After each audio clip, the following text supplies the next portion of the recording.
It's part of the experience of being a Falcons fan. But um, hey, man, like you said, there's no change in teams, and there's no giving up on the joy of football. And we've had some good times this year already. And who knows? A couple more wins, I could see us, back in the saddle.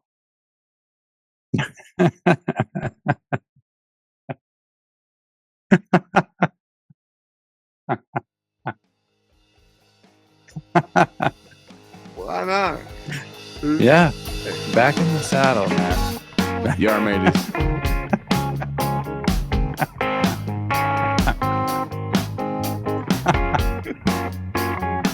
Dude, I mean, hey, gotta get back in the saddle. red saddle, baby. Uh, well, I think it is time to circle back around to the nest, my friend. There have been some stormy weathers, some dark clouds, but we come back into the nest to commiserate, um, to have some connection, some solace. Um, and I appreciate you being here today in the nest. I was born in the nest. I'll be there rest of my life. Yeah, This is it's our nest, it's our you nest. know.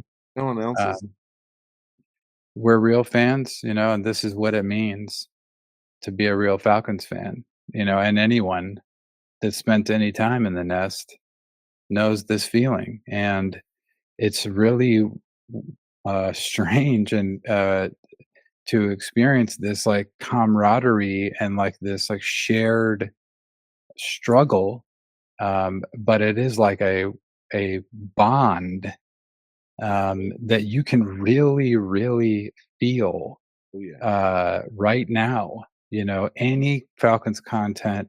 I listened to the radio this morning, which I hadn't done in a while. um, and I watched some videos last night of there's some great content creators, Falcons content creators, by the way, which I know kind of been out of the loop, but it was good to watch some of that stuff. And it's like it's the same vibe for everybody. Um, and I mean, we all know what it is. If you're here, if you're watching this, you know what it is. Um, just sucks. I mean, it's like we knew watching that game. I knew after uh, I don't know, by the end of the first quarter. I knew after the first offensive drive. Um, Yeah. but you bring up a good point, and I think we have to ask ourselves: uh, Are we going to love football? Is there any choice outside of that? No. I love football. You love football. It brings us together. It brings so many people together. We are invested. We're in love with football. I'm in love with football. And also, you have to ask yourself, do you switch teams? No, No, never even been a thought. no. It's not an option. It's not on the table. So if you put those two things together, you are here, you are committed. And I think that we have Atlanta's Falcons people in our life. Maybe we've been Atlanta Falcons to other people. Maybe, maybe we've let you down a time or two. Maybe we're unpredictable. Um, that is possible. I know I've been a Falcon to others. But I think that we all need love, and I do think that in these times, you have a choice. Of course, there is this urge to just walk away, to avoid, but that's not how we roll.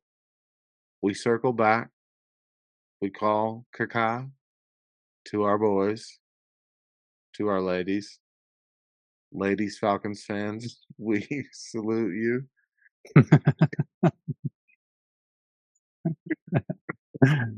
You must really be committed. We salute you. Um, but I think that that's good to establish just that, like, there there are times like these you question a little bit. It's time to reset, and it's time to remind ourselves it is just football.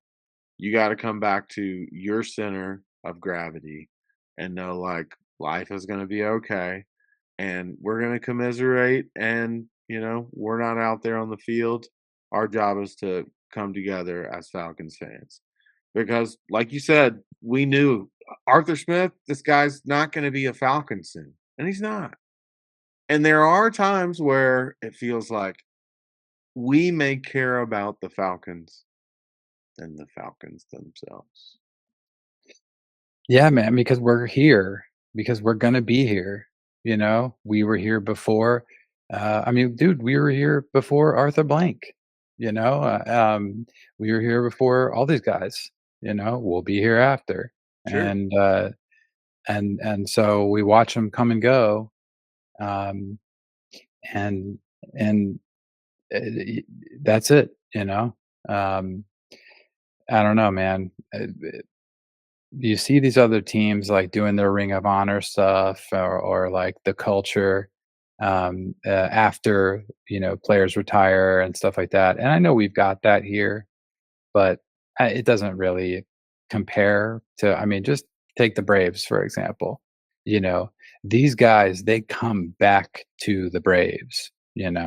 Um, even the ones that kind of stay on the outside, like take Greg Maddux for example. Um, but he still comes back for like a guest appearance on a broadcast or whatever. They phone him in and he's cracking jokes because he's freaking hilarious. Um, There's but no then bro you there's no brotherhood. I know that Dan Quinn wanted there to be, but there at this point in time, I'm not aware of there being a continuity of a family vibe in the Atlanta Falcons community among the players. yeah, yeah, and that's a tough, I don't know, it sounds really, really harsh, and maybe it's ridiculous, or maybe it might feel ridiculous for them to hear that, as an observer, I'm 42 years old, been watching and playing sports my entire life. Um, been a fan my entire life. It's like we know what this stuff looks like, and um, it just doesn't look like.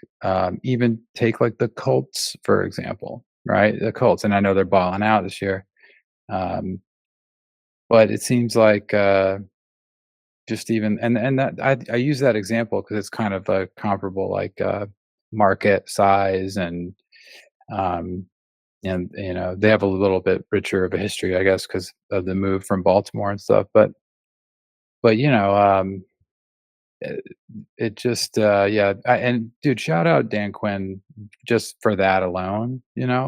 I know he's kind of a clown a little bit, but he tried, and had it there. They caught lightning in a bottle there for a minute. It did help that he had like 5 future head coaches on his staff and everything, a couple of, like, just absolute wizards, but but yeah, man, culture is a big key word here, and, I don't wanna get too into the top-down stuff, even though that is how I view it, from, like, I guess, like, the meta, Sure. as, like, the organization, the franchise, And it's a and worthwhile point of view. It is. I there's validity to these are the people that are the most constant. These are the people that are most consistent. If you're looking at a common denominator, you have to look to blank and McKay. Oh, well, I mean, sure, yeah, they're the most consistent, well, aside from fans, um, but no, I mean, they're making the decision, they're hiring all these people that everybody's mad at, they're the ones that hired them, They made um, the go ahead. and not just that, and you've worked at places, where, the vibe of the company, it's a top-down thing. It starts with the owner or the CEO or operations manager, whoever's like the one that's the clinical director, and that is they set the tone for. So, and we'll go there, and I'll talk a lot of good old fashioned shit about blank, and just how much he sucks. But I forgot what I was gonna say. Damn it. Well, um, yeah, but I was talking about a top down thing. Yeah, man. See, this is the thing. Watching a video last night of a 92.9 or 680 the fan guy who's got a show about the Falcons. I should know his name. I okay. don't. He did a little show about 10 minutes on the sideline after the game, and he kept kind of fumbling over his words and stuff. And he was like, he was just like, honestly, I don't, I'm kind of just, I don't even know what to say. you know, uh, it's just In sad. this past game, Yeah, yeah. I mean, where do you yeah, it's hard to come from a grounded perspective. Um, well, I mean, I think that you were kind of like to put the top guys to the side for a second. I think when we talk about caring, intention, which we are going to be constant in here in the nest, sometimes we question how much does Raheem, how much does the coaching staff care to create a game plan that hasn't like some juice, some life, like any type of plan. So I I texted you, I think after the first possession because defense had a great possession. We get the ball. We run 2 Bijan plays where we get slapped. And I'm like, this isn't gonna work. And I think that when you have your play calling being getting attention for being vanilla and predictable, there are people on record, Kurt Warner, credible. Um, there are people in locker rooms in the 49ers locker room talking about, well, they have certain type of motions that we know this is going to be a pass. Like it is documented Oh that yeah. this man is falling short in terms of like basic like they know your plays, my friend. You're predictable. Like your plays don't have to be great, but you want to at least let them have an element of surprise, right? Yeah, man, absolutely, absolutely. I to do devil's advocate here, and this is just another piece of one of the biggest issues, and that's the depth. Sure, sure, sure. The our issues with depth were just on full display yesterday, and I was seeing uh, Lord Helmet just flailing around out there. Just like It's the like I've heard a lot of people say this, and it's true. Like it's not his fault, you know. no, no, They should no. have a better guy, and they should have a better guy in there. JD Bertrand is not a pro. He's not. I mean, he's a pro. He's collecting a check, and like honestly, JD, get yours, my guy. But Atlanta Falcons coaching staff for that to be your best option, that is on you, and that's not a good thing. And where the balls is Troy Anderson. They Yeah. act like he doesn't even exist. He poof went up to Montana like he's not on the sidelines. I haven't seen him. Like what? And also Ray McLeod. I'm gonna have to go there. There's So what something. happened? There's something going on. Case Lodge. Yeah, Something in the locker room does not smell unfishy. There's something that seems a little funky yeah. going. So Ike Hilliard gets fired after the 30-0 loss. I'm sorry. I don't care how Ike Hilliard is doing. That's not on him. Good job, Raheem, of doing something. It's not coaching, remember? He might do some things. He might throw a challenge flag, bad challenge, beginning of the game. Always. It's always a bad challenge. Always about challenge. He wasn't even talking in his headset. He No. made that decision based on It's a jumbo Trump. Yes, he's addicted to the Trump. he really is, man. He's locked in. He's like, Gerber baby with Miss Rachel. He's like, you know, he can't look away. Deep cuts for the rad dads out there.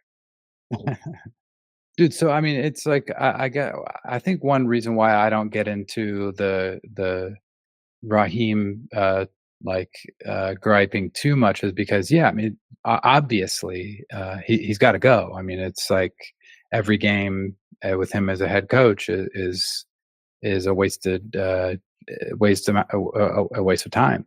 You Sure, know? sure, sure. But I think the thing that gets really down into it, and I think that I've heard this word and it came up in my mind before I heard it out there, but it's out there, is fraudulent.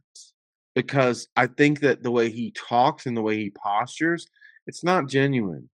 And it almost makes you long for the, kind of mildly autistic Arthur Smith.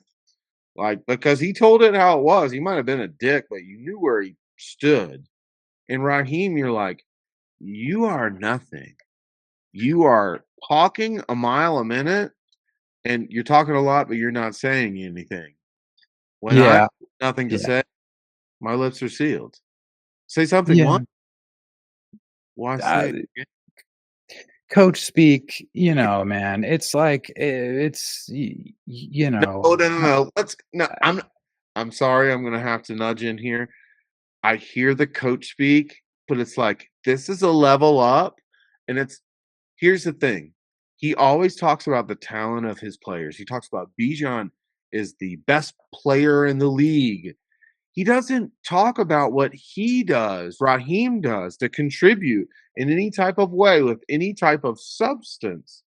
With he's coaching or he has a line, he talks about his players, which I think puts Michael Penix. He puts undue pressure on him because he doesn't take any ownership or leadership. He's just like we said, and he's the guy that's the host that's floating around filling up champagne glasses while the kitchen's burning down. He's not connected to the success of this team. He's out of his depth. He's out of his depth, and so is Zach. You know, and I think there is like hope for Zach. I think in the future somewhere if he can get a little get mentored under a real OC for maybe another I don't know 30, 50 years maybe. No, I'm just kidding. But no, I think that that as like a pass game coordinator, there's something there. But I don't we don't want that right now. I remember what I was gonna say. And sorry here, but talking about culture and a top down and a vibe that's set for and let's say that we're setting aside the ownership piece and the front office piece and we're talking about a coach. um Dan Quinn, at least tried that, and so I do, and everyone does, but like there needs to be a bold uh, culture move and shift.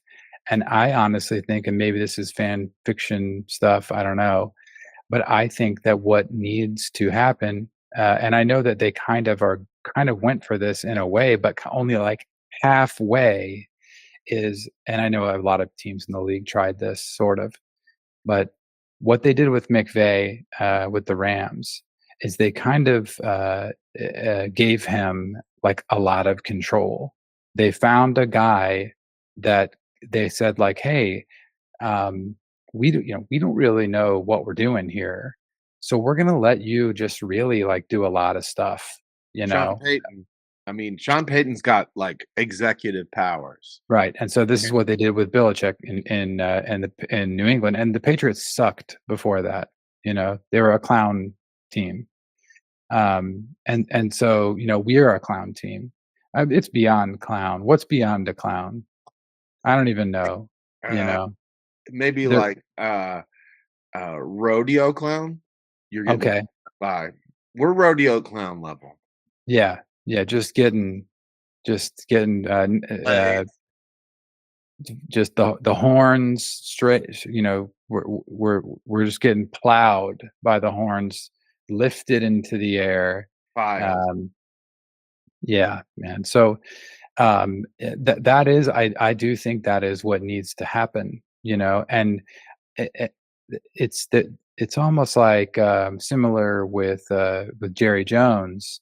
There's a fear there, to bring in someone like that because of ego, um, But there's a lot of or people that would say that's where McKay comes in, the boogeyman, the shadow in the dark. dude, we haven't talked about McKay on the record here, but I'm a little nervous too.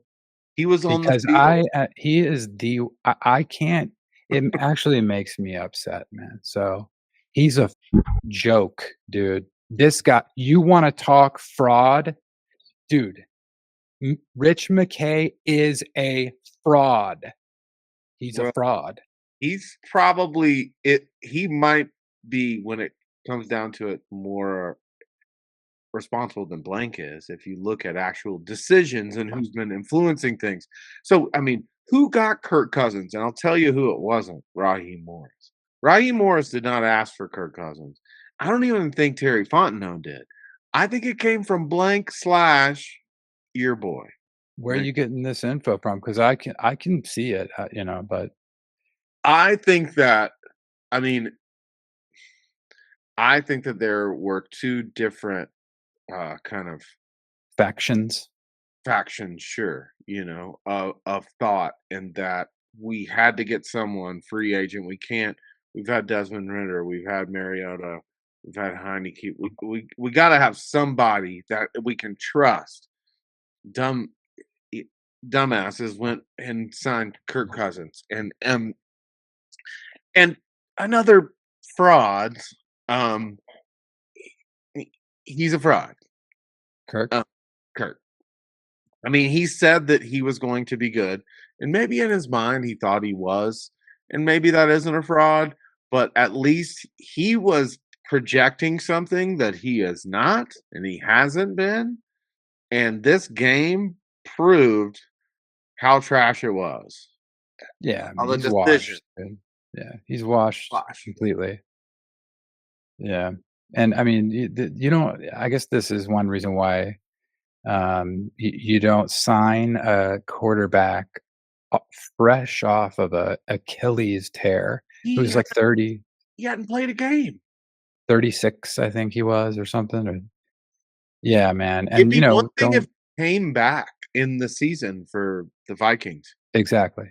but Yeah, he got injured, dude. didn't play a game, so you are betting Yeah. 100 plus million on something you've never seen. Yeah, no, I mean, it not good, not good, yeah, and then last season,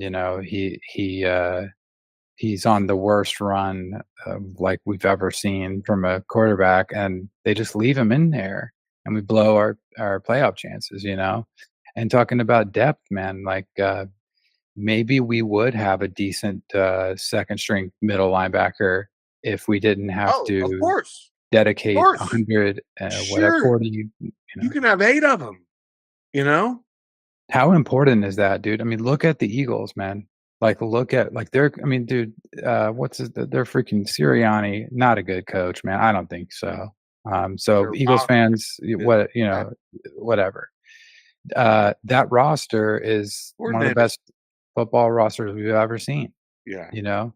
top 3 Um, Lions. it's it yeah, but better depth for the Eagles by far. And this Depth wise. really comes into play as the season goes on, man. Sure, And, sure. a game like this, man, I mean, if we have a guy, if we have a couple of guys that can fill in, it's a closer game at least. And then at least it's like a tough loss that's like, but it's like, yeah, we had a bunch of injuries, The you week know. before, the 49ers had lost 2 Hall of Famers Yeah, in dude, 1 week, and they bounced back and took the number 1 offense I and don't the wanna number 1 de I knew when they were, like, posting that stuff, I was like, "Ugh, this isn't gonna last. This this hype, it isn't gonna last." And it dude, did. the Falcons Twitter, I don't remember what it was, their post before the game, but, afterwards, I went on Twitter and it just suggested it for me, and it was like, "Oh my god." It's like, "Oh, dude." It's like Just like non-Falcons fans talking, talking shit or what? and ju no, it just it aged as they say, it aged like milk, and no, it was Falcons fans commenting, just being like, We got this. "Good lord." No, after, Okay. after the game, but yeah. No, but the comments before the game, you can tell, man, with Falcons fans, it's like we kinda know this is coming, and this is a piece, and I know we're really just bouncing around here, that's kinda what we do, but whatever, who cares? Um, Listening to the radio this morning, and there's one guy on one of those shows that I'm honestly not a fan of, really. Actually, a bunch of them, to be honest. But I do like Brian Finner, and I mean, he's kind of like cocky and arrogant, but I'm cool with that. But anyway, this guy was at the game and he was like talking about how the atmosphere amongst the fans felt like a preseason game. And he was kind of giving the fans a jab. Now, I'm not positive. Maybe this guy is a Falcons fan, but I'm pretty sure he's like also a Cowboys fan or something. And he's probably a transplant here, and so whatever, dude. But the thing is that it's true. We've been at these games where the atmosphere is like that. The thing is, man, we can feel it coming. You have to earn the fans just raw you have to earn faith. You have to earn faith. And we've lost faith. And it was lost a long, long time ago, if it ever was even there, really, you know? Um, and so, yeah, the vibe was weak, and look what happened, man. Don't try to put that on the fans 'cause it's not, it's not. I don't know, like, how many points are added to a team from the crowd being like energetic or whatever. I mean, it is a factor, but I mean, come on, dude. It wouldn't have changed that game one bit. It wouldn't have changed it one bit. What matters is, are the players that are on that team ready and focused to play, which is the head coach's job. And right from the beginning, I saw there's 0. It's like they forgot that there was a game. It's like they're like, "Oh, yeah, we're just gonna do this." Like, when you got, like, a school project and you're like, "Oh, we'll just do this." Like, there was no intentionality whatsoever as far as the offensive game plan, like, horrendous. It's not on Kirk Cousins. It's not. You have Bijan Robinson and one of the worst run defenses coming into the game, and we get shut out, shut down. Here's that tweet. It says, "We ready," and it's got Kirk. Um, just yeah, yeah. We Ah! Um, Man. Oh, man. That makes me no, laugh. Um, where do we go from here? I don't know, man. As far as the uh, season goes, you know what I mean? uh, I mean, uh, I haven't really thought about it because I've kind of like I don't really care. It's like I mean, I do, but it's kind of like I'll watch and see what you guys do, and then we'll talk about it, but I'm not gonna, like, I'm not going to get any kind of hope involved or, anything like that, you know? I mean, they're gonna have to earn that, and, I mean, it's not looking good, man. I mean, it's you know? So, I mean, the rest of season, what needs to be done? I mean, we need to like make we need to trade Kirk Cousins, which is not going to happen. To free up, I don't know how contract stuff works, but Well, you we've know, we killed need, that. No one's trading for Kirk Cousins now. yeah, I mean, we need a new owner, we need a new front office, we need Rich McKay as far away from anything related to Falcons or football forever. Um, You know, we need a new offensive coordinator, obviously, and really a whole offensive staff, I think, just all together. Um, you know, we need to find NFL players that are decent backups, you know. We need Caleb and Gary back. Um, we need, you know, I mean, the fact that, like, losing Diablo is, like, just, like, devastating, you know? It just sucks, man, and we've seen this so many times before, you know? Um, how can it be that we're this flimsy, like, this fragile, every single year, you know? I mean, we need James Pierce Jr. to turn into whatever he's supposed to be, because it's looking like that draft pick might actually be pretty decent, you know? I I think that the progress is how we frame sports, how we frame being a fan, how we frame getting together. Like, there was part of me that didn't want to talk about it. There's part of me that wanted to say that it doesn't matter anymore, but it does. And I'm glad that we came together to commiserate and talk about this team that breaks our heart, gets us up, gets our hopes up in the clouds, only to be smashed down again. Michael Penix will return. Okay. We Is don't that good? It's better than Kirk Cousins. Uh, Yeah, Drake London will return. that's good. That is good. Um, Diablo, probably not. I think if there's any hope for this team, we need to be trading for a linebacker right now. Why would so we would get so, you know, you trade, you gotta give up picks, that's, like, how it works, I'm pretty sure. Why wait, we're making a play we would be like, "We're still making a play for, like, a deep run in the playoffs." Raheem's gonna spin it. Back in the saddle. Just you wait. Okay, alright, so we're gonna make a play for a deep run in the playoffs. We're gonna make another idiotic move and give away draft picks or something, um, for like a Judon type guy who just comes in here and just stinks up the place so that we can go like 1-7 for the remainder and then get a good draft pick that we gave up for Oh James Pierce man, Jr., who I is not going to be on the team in 3 years, probably, you know, maybe not even in the league, you know. what's gonna be great is that like the Rams are gonna draft like a Hall of Famer.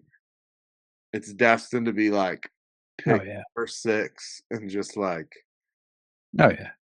somebody that's just gonna, get their get their number hung in the rafters. I It's destined to be. It Uh, is, man. Hey, you know what I was thinking about?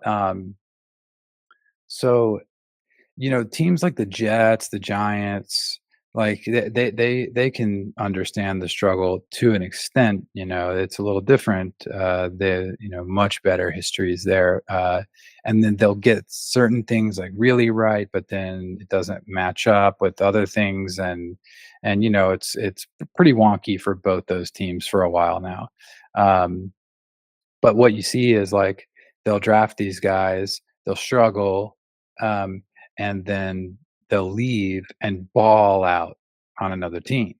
Um, and I was thinking about it. Landman. Does does that okay, alright, so yeah, so okay. So it has so we knew Landman was good on the Falcons though, you know? So so I was thinking, does this happen with us? And the answer is no, because we're not even good enough to draft guys Oh, no. that suck and then get good. We Yeah. just draft guys that suck. I remember our good friend Brian Harrison talking about, well, dude, like, if you look at all the guys that we drafted, like, they're not in the league anymore. And it just dawned on me. I was like, wow, you're right. Whatever happened to Richie Grant? Is he playing anywhere? I think Richie Grant is playing. I'm pretty sure. Yeah. Uh, Um, Um, Shout out Richie Grant. yeah. Simmons? Um, Is Simmons got a job? Justin Simmons? yeah, yeah. I'm pretty sure. Yeah, but we didn't draft. I don't think we drafted him. We No, traded for but him, we right? did. But We yeah, signed him. Yeah.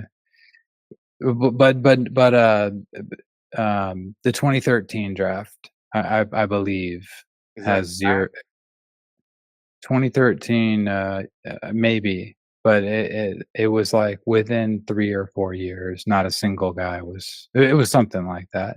It that was like, Beasley Tack run? Ooh, Tack was bad. dude, have you ever watched the video of him, when they drafted him? It's endearing because he's, like, giving a shout out to his grandma and stuff, and he's got, I like, a big, painting of her with, like, flowers on it, I think, and, like, I don't know. But, yeah, you're watching this and it's like, oh, but then it's also like, ooh. yeah, I was watching, I remember being like, "Uh-uh, So no, we why should." are we doing that? What? Well, that was Dimitrov, and, where is he? Is that how you pronounce it? It Uh, is. I saw him one time, he drove past me, in his G-Wagon, um, so let's find out where he is. Where do you wanna take a guess? where Tack is? Or Dimitrov. are you for real about an encounter with this guy? I mean, he just drove past me. I was walking, down Edgewood, I believe, and he And drove past. Check out his wiki picture here, nice, man. looking a little clunky. Um, so this says that he is, a consultant. Nice. Nice. A consultant for the Saints. Ooh, Yeah. They let him run GM for 12 years. I mean, dude went to a bowl, man. So, you know, I mean, yeah, went to a bowl. well, um, if there is any hope, it's all in Michael Penix, and I have That's not. not good, man. That's not I a good. know. Hey, I'm not saying I am hopeful, but I am saying that the season, as far as us making the playoffs, may not be in our grasp. But as far as the talent on the offensive side of the ball, gelling, couple games. Couple games. Got the reins in the God, the stirrups. saddle. The saddle, yeah, dude, the saddle, man. So, so it's gonna start to gel. Yeah, I hey man, I s- I think that they're all right. You're gonna hear it here first. I think that this game is gonna give a don't give a fuck attitude for the remainder of the season. I think it's gonna let Penix kind of have that gunslinging mentality. Like, who cares? We're done. Everybody thinks we're trash anyways. And I think we're gonna win some more games. yeah. We can't really look at the schedule and try to pencil in the wins because when we did that before, that we did it with, the Panthers game, which was the worst performance I've ever seen from a professional sports team, and then the other one was the Dolphins game, which was even worse, I think Dolphins um, worse. and so I'm not even gonna look at the schedule. I don't it doesn't matter. It doesn't matter who we It, play. it Well, doesn't. I think we play a really good team next week. Yeah. Patriots. Then Yeah. um, Drake May is about to Slight just and slice and dice. hey, uh, thank God for games on our phones, right? So I texted you early in that game and said, "This is one of those games where you're gonna think, man, I wish I would have done something else with my time." And brought the phone up, cleaned up the kitchen, did some sweeping in honor of Nice. for the Love to listeners, for the viewers. Case Lodge loves a good sweep, loves a good new broom, a good sturdy. You know, Well, well, the best brooms are from the bodegas in New York City. I think that we're gonna figure something out here that shows something was going on in this locker room.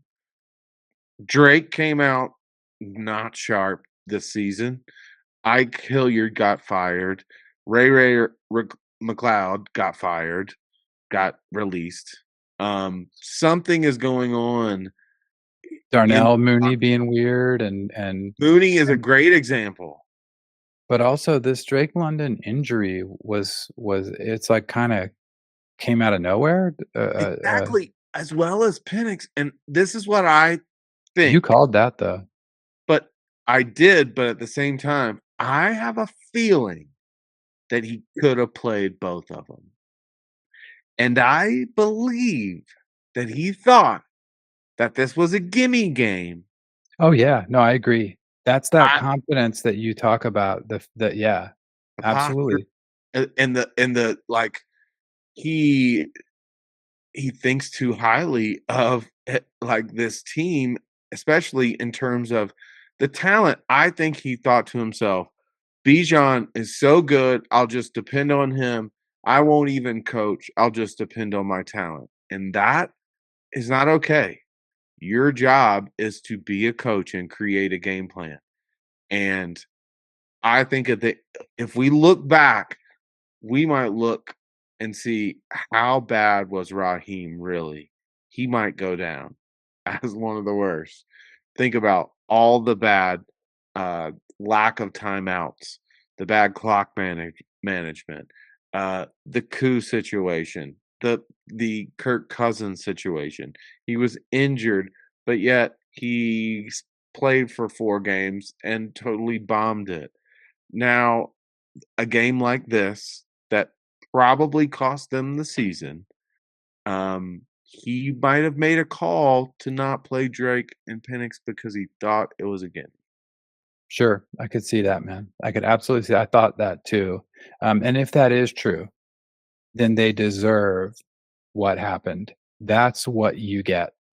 That's what you get when you think, maybe they didn't, but okay. So Ray, um, Morris said last week that McLeod's situation had nothing to do with the firing of Falcons wide receivers coach Ike Hilliard after a 30-0 loss to the Carolina Panthers in week 3. McLeod and Hilliard are close.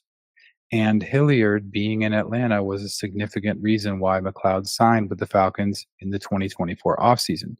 After the firing, McLeod said Hilliard was the best coach he has ever had and that it reminded him that this league has no loyalty. Morris said Friday that McLeod being absent from the team was more a football thing, whatever the freak that means. I think Dude, a what is lie. going on in there, man?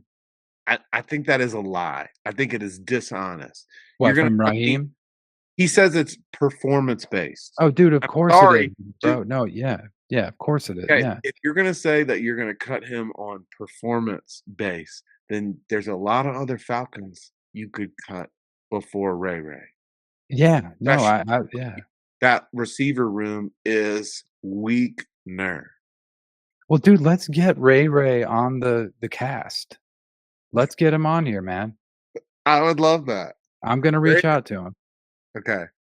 I'm gonna reach out to him. Let's get him on here. Let's interview him. Well, Let's find out what the you freak still is have going on. Big Steve's number, right? Steve who? Big Steve? Big Steve? Ray Ray? Big Steve? I don't know what that is. What is that? Oh, man, I think it's like a Friday 2 thing. Um, Wasn't that Nene or no, I think it's a Chappelle, man, it's okay. We'll put the guardrails on. Day Day? Day Day. That's the Mike Epps character. I think And Ray Ray and Big Steve, I think that Johnny would have me on that, but maybe not. I think yeah, it's no, he would. He uh, would. yeah. So so yeah, man. I mean, so the worst loss in sports history happens in Charlotte, and what do you think it looks like? Like let's just speculate. Let's just like use our imaginations here and try to blank, who is just the uh, it gets me. I can't. I can't talk about. I'm sorry. I'm not going to talk about blank right now. Talk He's about blank. This is an off the railer. He's a Get joke he's a joke, dude. He's a joke owner. It's not a real it's not a it's fake. It's like for another reason or something. It's like he owns this team for another reason. And and then there's the false confidence, the same thing with Raheem. There's the false confidence as if this guy knows a darn thing about ball. And he doesn't know anything about football, dude. Okay, so the loss happens. Blank goes to um, what Terry Fontenot or McKay or who, and they say like, "Hey, so something's gonna have to happen. Somebody's gonna have to get fired. You guys figure it out." Do you think that that's possible? That that's the way it went down? you're saying that they had to have sacrificial lamb from the top. Like you need to show me something. Yeah, or like someone has to a big move has to be made. Someone has to go. Someone has to take the fall. I mean, because why else would they fire someone? Well, I think that perhaps there might have been finger pointing and people might have pointed the finger right back at Raheem and been like, "Well, what do you do here?" Who's asking Raheem that? Well, Do maybe you Ike was. I mean, I don't know, man. I think that I'm not sure if anything was personal between Ike Hilliard and Raheem, but for me, that move, like, it seemed a little bit like a cop out. so Shout what's the story with Troy Anderson? Yeah, he's injured, right? dude, he's been interested for like 2 years.